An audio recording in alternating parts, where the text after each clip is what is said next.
The lack of romance in Metaphor ReFantazio has been a contentious feature of the burgeoning franchise, but is this conspicuously missing feature a critical piece of Persona's puzzle that leaves a heart-shaped hole in this game's story?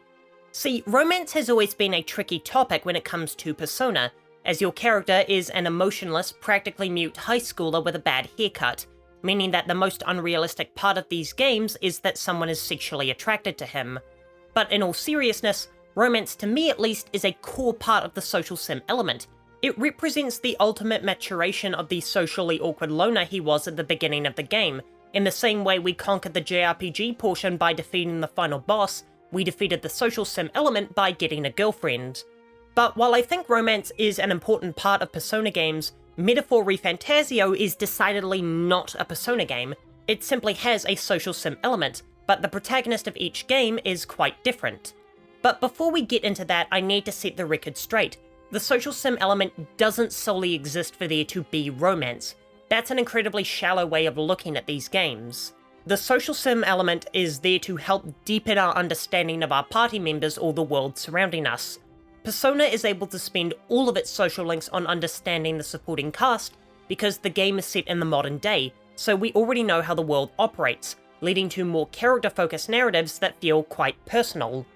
Metaphor takes place in a dense fantasy world with 8 different societies all woven together, meaning much more of the supplemental lore of the world is presented to us in these social links, leading to less personal stories, but ones that help serve the greater narrative rather than split off from it.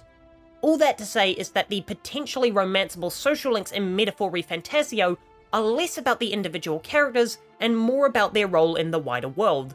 See, a romanceable social link in Persona usually follows the pattern on introducing the female character's arc, presenting a personal problem that they struggle to overcome, you help them with that problem, and you both mature as characters, then you cheat on them with every other girl in the game.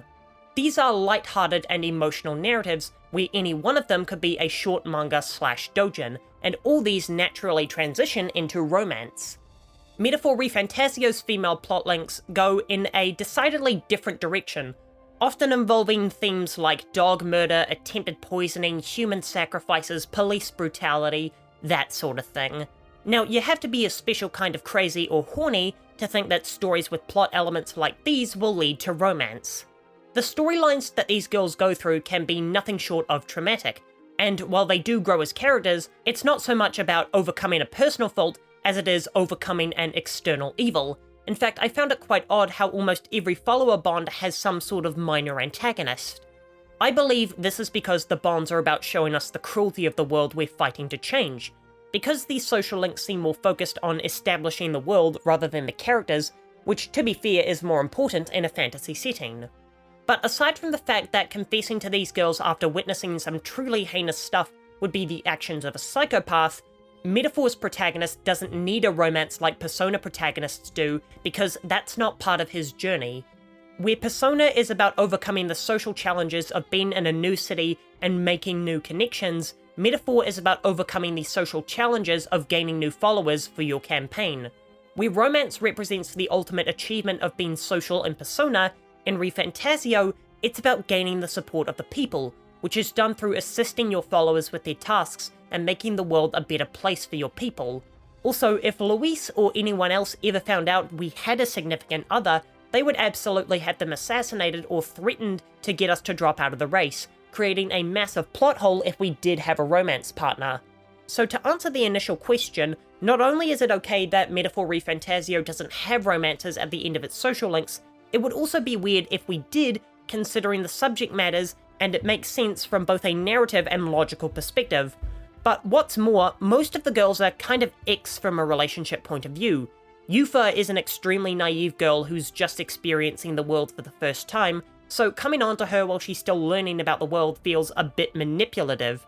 Brigitte and Hulkenberg are both adults, which is an age-old debate in Persona. While there's nothing wrong with you, the player, finding them attractive, within the confines of the world, it's a little strange. Normally that would just leave Juna as the premier option, but there's a certain other form she has that kind of ruins any romantic attraction I could ever feel towards her. You'll have to play the game to find out.